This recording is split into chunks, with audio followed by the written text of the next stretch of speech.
Okay, parts of a bow. This is the bow that we're going to use in this classroom. It's a Genesis compound bow. So I'm going to tell you the 8 parts of this bow that are most important.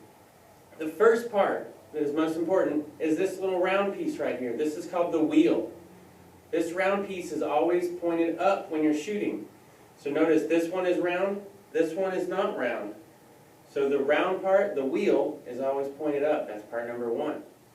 Part number 2 is this part right here. This is the bowstring. Okay?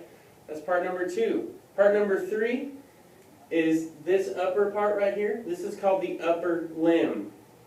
This one, part number 4, is the lower limb. Okay?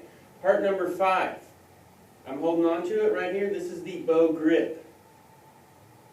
Part number 6 is this little metal piece right here. This is the cable guard. Okay? Now, the next 2 have to do with the arrow. So when you are putting an arrow onto a string, there's going to be this white little piece right here. It might not always be white, but this is called the nock locator. You always put your arrow just below the nock locator. And then you rest the arrow on this little flippy-do right here. This is called the arrow rest.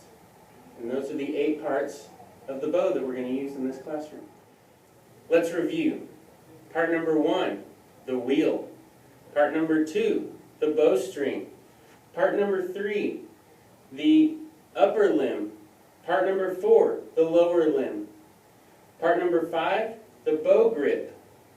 Part number 6, this is the cable guard, this metal piece. Part number 7 is the nock locator. Part number 8 is the arrow rest. Those are the parts of the bow.